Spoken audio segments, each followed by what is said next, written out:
सरस्वती, पहला जवाब सबसे महत्वपूर्ण नदी को ना सरस्वती, तो फिर पवित्र कौन है? वो भी सरस्वती, दोनों सरस्वती, तो 2 नंबर तुम्हारा क्या हो गया? गया। देखते हैं ना झारखंड के बच्चे जब एग्जाम देने जाते हैं, कैसा गया एग्जाम जी? एकदम शानदार, कितना बनाया? 100 में 100 बना दिए। टेम्पो तो जाते जाते 10 गलत, टेम्पो में बैठने के बाद 5 और गलत, क्योंकि वो जो बना रहा है यहाँ ओवर कॉन्फिडेंस ज्यादा है। ओवर कॉन्फिडेंस भी सही चीज नहीं है, कॉन्फिडेंस तक सही चीज है। जानकारी का अभाव रहने के कारण सारे आंसर सही दिखाते हैं। जेपीएससी में नेगेटिव मार्किंग नहीं है, ये और खतरनाक है। यूपीएससी में नेगेटिव मार्किंग है, इसलिए 100 का 100 ही बनाना है। अगर नेगेटिव मार्किंग हो गया तो इसका कट ऑफ और क्या हो जाएगा? डाउन हो जाएगा। सबसे महत्वपूर्ण नदी कैसे कहते हो आप? सिंधु को है, इसी को घुमा दे, क्योंकि सबसे ज्यादा बार उल्लेख किसका है?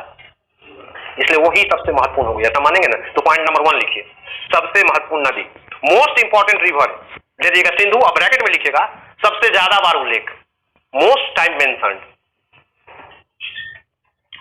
दूसरा लिखिए सबसे पवित्र नदी, मोस्ट सेक्रेड रिवर, सबसे पवित्र नदी लिखिए सरस्वती। इसको रिवर ऑफ गॉड कहा गया, देवताओं की नदी,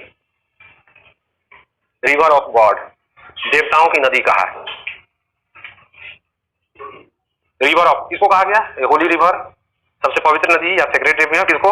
अब इस नाम की कोई नदी नहीं बहती है, ये गायब हो गई है, इसलिए भी पूछता कौन नदी गायब हो गई है। और जो लोकेशन इसमें लिखा हुआ है वहां पर अब इसके जगह जो नदी बहती है उसका नाम पूछता है। वर्तमान में सरस्वती की जगह कौन नदी बहती है? तो जवाब है घग्गर। नीचे लिखे नोट, यह नदी विलुप्त हो चुकी है, this river is extinct now या डिसअपीयर्ड। यह नदी विलुप्त हो चुकी है और उसकी जगह and in place of it वर्तमान में घग्गर नदी बहती है, घग्गर रिवर फ्लोज।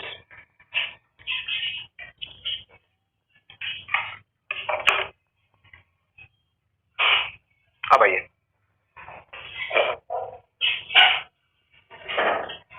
अब इंटरेस्टिंग और आएगा। देखिए ऋग्वेद के लोग पंजाब अफगानिस्तान में रह रहे हैं, जम्मू कश्मीर के बॉर्डर एरिया में रह रहे हैं, नॉर्थ में देखिए आप, यहीं पर सिंधु और उसकी सहायक नदी बहती है। सिंधु और उसके 5 सहायक नदी के आसपास ये रहते थे, इसका नाम दे दिया गया सप्त सैंधव। तो अगर देखा कि ऋग्वेद का मुख्य निवास स्थान कहां था? सप्त सैंधव, जिसमें सिंधु और उसके 5 सहायक नदी। पंजाब, आज पंजाब बोलते हैं, उसका नाम है पुंजाब। 5 नदियों का वो क्या है? संगम, इसलिए वो पुंजाब है। तो वो 5 नदी के पास रहते थे, ये वो एरिया, और इसलिए कहा सप्त सैंधव। हाँ, कुछ नदी का नाम आज के नाम से थोड़ा अलग है, लेकिन है वही नदी।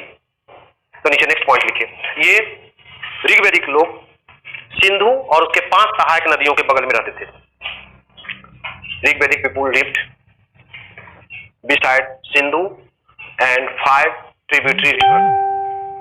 5 सहायक नदियों के बगल में रहते थे, Sindhu and 5 subsidy rivers of it, and that area is called, और इस क्षेत्र को सप्त सैंधव कहा गया है। That area is called Sapta Saindhav area. That area is called Sapta Saindhav. तो अगर पूछे सप्त सैंधव में का मतलब क्या होगा? सिंधु और उसकी 5 सहायक नदियां, ठीक है। अब नीचे लिखिए, दो कॉलम बनाइएगा, old name of tributary of Indus, 2 column बनाइएगा। सिंधु की प्राचीन सहायक नदियों का, सिंधु की सहायक नदियों का प्राचीन नाम, old name of tributaries of Indus, Sindhu की सहायक नदियों का प्राचीन नाम, ओल्ड नेम, प्राचीन नाम। और दाहिने तरफ लिखिएगा न्यू नेम, उनका नया नाम। 2 कॉलम बनाइए। ओल्ड नेम में आइए, पहले लिखिए सतुद्री। सतुद्री पुराना नाम था सतुद्री, सतुद्री, आज का नाम है सतलज, सतलज, सतुद्री, सतलज। उसके बाद लिखिए बिपाशा, बिपाशा ओल्ड नेम, पहले ओल्ड नेम लिखे बिपाशा। बिपाशा का आज नाम क्या है? व्यास। तीसरा लिखिए Parushni, Parushni old name, old name Parushni, आज का नाम है रावी, रावी, ये सब ओल्ड, रावी नदी। फिर लिखिए वितस्ता, वितस्ता, वितस्ता, वितस्ता का नाम है आज झेलम, झेलम, वितस्ता, झेलम। उसके बाद लिखिए अस्किनी, अस्किनी, अस्किनी, इसका नाम है चेनाब, चेनाब। ओके, 5 सहायक नदी। बहुत दिक्कत नहीं है, जरा गौर कीजिए आप, पुराना और नाम में तो थोड़ा बहुत अंतर है। एक दो में खाली दिक्कत है। सतुद्री तो सतलज, विपाशा तो ब्यास, समझ गए। अस्किनी नौ चेनाब, और आप देखिए वितस्ता झेलम, यही थोड़ा एक और है, वितस्ता झेलम। 5, ये 5 नदी के आसपास ही मुख्यतः रहते थे। इसमें सबसे मुख्य नदी कौन थी? सिंधु, सिंधु, और ये उनकी क्या हो गई? 5 सहायक नदी। तो ऋग्वेद काल का मुख्य निवास क्षेत्र सिंधु और उसके सहायक नदियों के पास था, जिसको क्या कहा गया? सप्तसिंधु। और सबसे महत्वपूर्ण नदी कौन है ऋग्वेद का? सिंधु। और सबसे पवित्र नदी कौन है? सरस्वती की जगह कौन नदी बहती है? इसलिए तो कहा कि क्वेश्चन बैंक देखिए, आप जो हिस्ट्री पढ़ रहे हैं कॉम्पिटिटिव एग्जाम के लिए, इंडिलेस मत पढ़िए। इंडिलेस मतलब आप वही चीज पढ़े जो कंपटीशन के लिए आप पढ़े ना, प्रोफेशनल पढ़ाई पढ़ रहे हैं। इतिहास में तो बहुत चीज है। हुमायूं को कौन गुड़िया मिली थी? ये भी कोई सवाल पूछे। बिंबिसार की कितनी बहनें थी? इनका ऐतिहासिक महत्व कहाँ है? जिनका ऐतिहासिक महत्व है उनको पढ़ना है, और इसकी जानकारी होगी क्वेश्चन बैंक से, जो आपको रखना होगा कि क्या क्वेश्चन पूछे जाते हैं। तो आप देखिए, खुद आपको कॉन्फिडेंस जनरेट होगा। उसके बाद नीचे में देखिए, चार्ट से बाहर जाइए। सम अदर रिवर, कुछ अन्य नदियां mentioned in Rigveda. Some other river mentioned in Rigveda.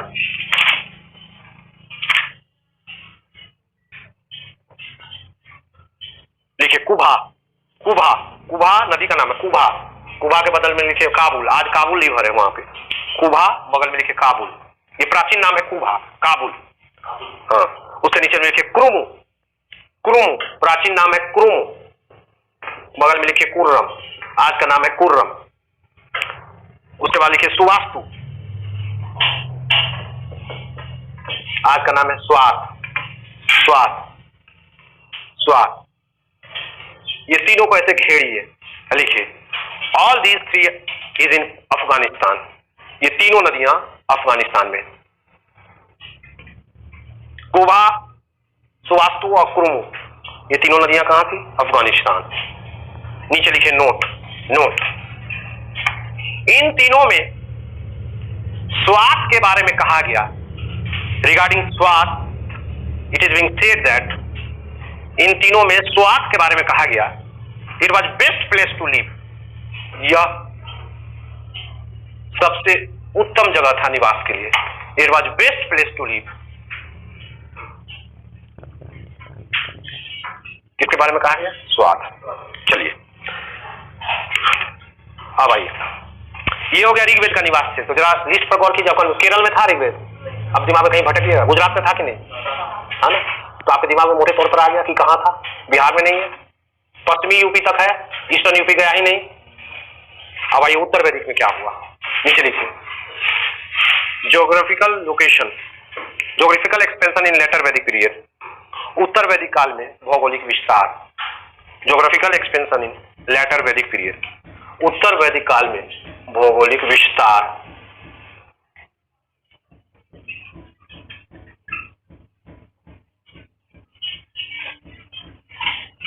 समझ गए? अब देखिए, अब पूरी कहानी देखिए। 1000 में लोहा आ गया, ठीक है। एक साइंटिफिक काउज दिया गया और एक स्पिरिचुअल काउज दिया जा रहा है कि आर्य लोग कैसे आगे बढ़े। 1000 में लोहा आ जाने से जो साइंटिफिक कारण दिया गया, लोहा से जंगल काटना आसान हो गया और आर्य लोग पूर्व की तरफ बढ़े, पूर्व दिशा की ओर, जिसमें कि पूर्वी यूपी और नॉर्थ बिहार के क्षेत्र है। तो उस समय जंगल था, तो लोहा से जंगल साफ करना क्या हो गया? ये कौन सा कारण हो गया? साइंटिफिक। दूसरा कारण जो किताब में लिखा हुआ है, अध्यात्म, और यही एग्जाम में पूछता है, किसने पूर्व का आर्जीकरण किया? वो आर्गनाइज ईस्ट। आर्जीकरण का मतलब समझ गए ना? आर्य संस्कृति को लेकर गया। ये कहानी दिया हुआ है, ये कहानी दिया हुआ है एक वैदिक ग्रंथ में जिसका नाम है शतपथ ब्राह्मण। शतपथ ब्राह्मण, इसमें कहानी दिया हुआ है शतपथ ब्राह्मण में कि एक ऋषि थे विदेध माधव। सबका नाम पूछता है, ग्रंथ का नाम, आदमी का नाम। विदेध माधव क्या किए कि आगे बढ़ते गए और सब लोगों को आर्य में दीक्षित कर रहे थे। एक जगह जाकर रुक गए वो, यही पूछता है। पटना के लोग आज भी, गंगा बहती है ना वहां, शुद्ध ब्राह्मण लोग गंगा जल वहां का क्यों नहीं यूज करते? वो कहते हैं ये मग्गा है। वो पालेरा घाट चले जाते हैं, मोकामा चले जाते हैं, पटना का गंगा, बनारस चले जाते हैं, नहीं यूज करते। ये कारण यही है कि ये जो विदेध माधव थे, ये रुक गए हाजीपुर जाकर, गंडक के पास। कौन नदी के पास रुक गए? वो आगे नहीं जा सके, गंगा के पार नहीं जा सके, गंडक तक रुक गए। नतीजा उस क्षेत्र का शुद्धिकरण नहीं हुआ। देखते हैं ना, गंगा जल से छीट करके शुद्धिकरण होता है ना, जिस पर नहीं छिटाया हुआ शुद्ध हो गया, तो शुद्धिकरण नहीं हुआ, आर्जीकरण शुद्धिकरण नहीं हुआ। इसलिए इसको मौका यहाँ तो अनार्य लोग रह गया जो असभ्य है। आर्य लोग अनार्य के बारे में क्या बोलते थे? असभ्य है। उसका डिस्क्रिप्शन दिए, काले रंग का होगा, जिसकी चिपटी नाक हो, जिसका भी चिपटा नाक हो समझ लो अनार्य, समझ गए? अनार्य आर्य होता है उसकी नाक खड़ी होती है, समझ गए? आप जब बोलते हैं अनार्य वो कटु बोलते हैं, गलत बोलेंगे। ये सब डिस्क्रिप्शन दिए थे अनार्य के बारे में, तो इसलिए इस टर्म को घटिया माना गया। तो ये यहां तक आ गए। उत्तर वैदिक काल में यहीं तक विस्तार हुआ। ठीक है, अब देखिए पहले इस पॉइंट को लिखिए। तो कौन कौन विस्तार किए पूर्व की ओर? किस ग्रंथ में? पॉइंट नंबर 1 लिखिए, पहले पॉइंट में लिखिए। अराउंड 1000 BC, 1000 ईसा पूर्व के लगभग, Aryan culture expanded towards east. आर्य संस्कृति पूर्व की ओर विस्तार की गई, पूर्व की ओर विस्तृत हुई। इसके पीछे 2 वजहें बताई गई। 2 reasons given behind it. Dash A. Around 1000 BC, iron being invented. 1000 ईसा पूर्व के लगभग लोहे का आविष्कार हुआ और इसकी सहायता से with the help of it जंगल साफ किए गए, फॉरेस्ट बीइंग क्लियर्ड। नंबर 2 लिखिए।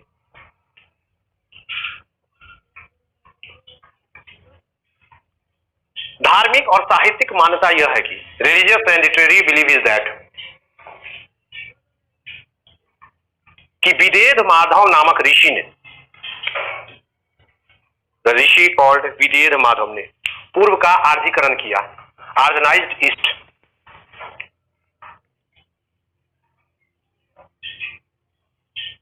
और वो सदा नीरा के तट तक गया। सदा नीरा किसका ओल्ड नेम है? गंडक का। जहां लिखेंगे सदा नीरा ब्रैकेट में देगा ओल्ड नेम ऑफ गंडक।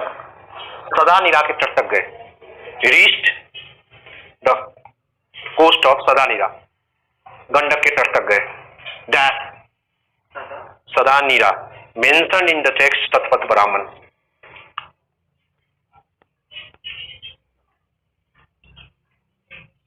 तो किस ग्रंथ में उल्लेख है कि पूर्व का आर्जीकरण विदेध माधव ने किया, या पूर्व का आर्जीकरण किसने किया? विदेध माधव। कहां तक हो गए? गंडक। उसका पुराना नाम क्या था? सब पूछता है, पैराग्राफ चेंज करके लिखिए। उत्तर वैदिक काल में निम्नलिखित क्षेत्र, नए क्षेत्र जोड़े गए। Following new area added in later Vedic period. निम्नलिखित नए क्षेत्र जोड़े गए। A Varanasi, B Ayodhya bracket में देगा फैजाबाद, अयोध्या ब्रैकेट में फैजाबाद। सी नॉर्थ बिहार, उत्तरी बिहार। डैश उत्तरी बिहार का मतलब लिखिए मिथिला में बात करें तो दरभंगा। ठीक है, फिर लिखिए तिरहुत, मिथिला में ब्रैकेट में दरभंगा, फिर तिरहुत लिखिए मुजफ्फरपुर,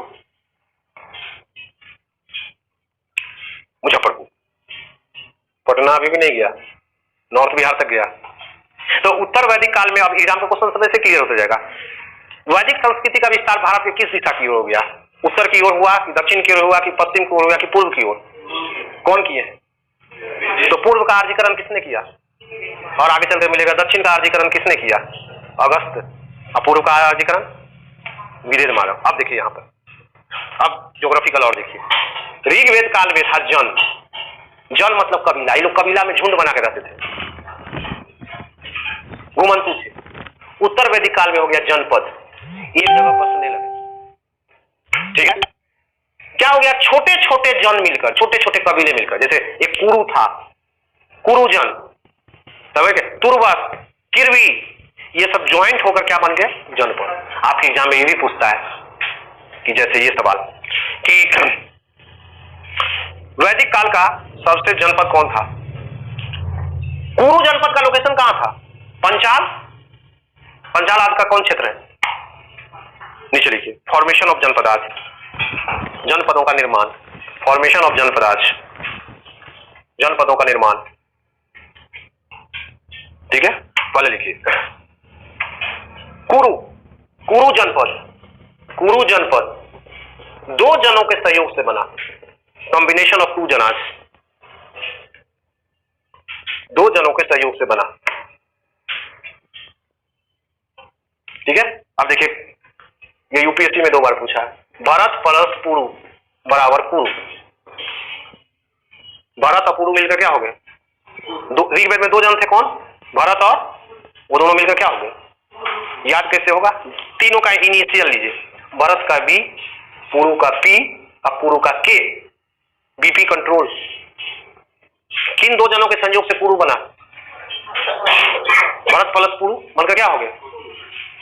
ठीक है, अब आइए नीचे लिखिए बी, पंचाल जनपद का निर्माण। पंचाल, आप पहले ये जानिए कि कुरु का मतलब आज का कौन क्षेत्र है? ऊपर में जो कुरु लिखे हैं, कुरु मतलब कौन इलाका? लिखिए दिल्ली और हरियाणा, दिल्ली और हरियाणा, ये कुरु हो गया। उसके बाद बी में लिखिए पंचाल। पंचाल, पंचाल ये भी 2 जनों के संयोग से बना, तुर्वस और क्रीवी। तुर्वस प्लस क्रीवी, तुर्वस प्लस क्रीवी बराबर हो गया पांचाल, टीकेपी।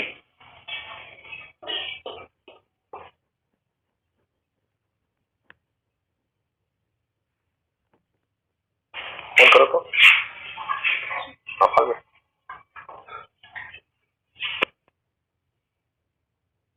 नेक्स्ट क्लास भी है 8:45 से 9 बजे, वो फोन करो तो नीचे और क्रीवी, ये दोनों मिलकर क्या हो गए? पंचाल। पांचाल का मतलब आज का कौन क्षेत्र? लिखिए बरेली, आज का क्षेत्र होगा बरेली, बदायूं और फर्रुखाबाद। बरेली, बदायूं और फर्रुखाबाद, बरेली, बदायूं और फर्रुखाबाद, बदायूं और फर्रुखाबाद, ये पंचाल एरिया हो गया। अब जरा देखिए, आपको एग्जाम में जो पूछता है एक चीज ध्यान रखिएगा, कौन सा जनपद है जो विद्वानों के लिए फेमस था? वो यही पांचाल। पांचाल देखिए बगल में, Panchal was famous for the scholars like Pravahan Jaivali. Pravahan Jaivali, ये 2 विद्वान प्रमुख थे पांचाल के, प्रवाहन और जयवाली, फेमस फॉर स्कॉलर्स। नीचे लिखेगा नोट, नोट, नोट, जयवाली, ये 2 विद्वानों के नाम। कौन सा महाजनपद विद्वानों के लिए फेमस था? पंचाल का आज का लोकेशन कौन हो गया? ठीक है, नीचे में लिखिए नोट। शतपथ ब्राह्मण नामक ग्रंथ में, in the text called Shatapatha Brahmana, Shatapatha Brahmana नामक ग्रंथ में कुरु पंचाल को,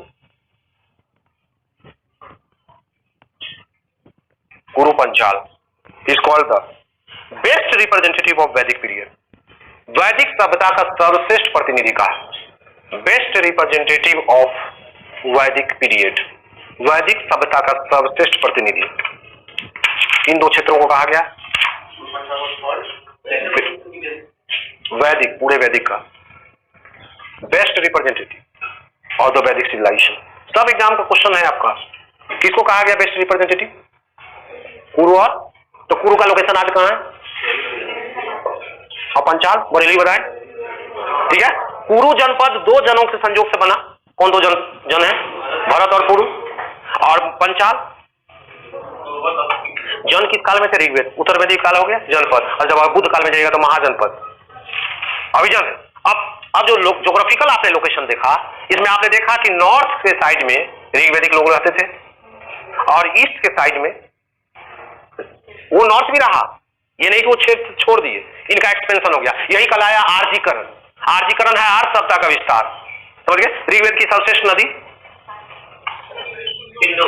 सिंधु, सर्वश्रेष्ठ कहे तो वो महत्वपूर्ण के सेंस में आएगा। और सबसे पवित्र नदी, ये इस संस्कृति के निर्माता कौन थे? वैदिक संस्कृति के निर्माता आर्य। आर्य क्या है? कहां से आए? मध्य से। अब सारे कॉन्सेप्ट क्लियर हो रहा ना? वैदिक संस्कृति को कितने भाग में बांटे हैं? 2 भाग में बांटने का मुख्य आधार लोहे का प्रयोग, यूज ऑफ द आयरन। अब हो गया ज्योग्राफिकल। अब आप पटरी पर आ गए। अब इसके बाद ये ज्योग्राफिकल लोकेशन के बाद अब चलो राजनीतिक स्थिति। अब इनके बाद इनकी आर्थिक स्थिति। पहले किसका देखेंगे? ऋग्वेदिक का। उसके बाद किसका देखेंगे? उत्तर वैदिक का। चलिए आज के क्लास में इतना। सारा एक ही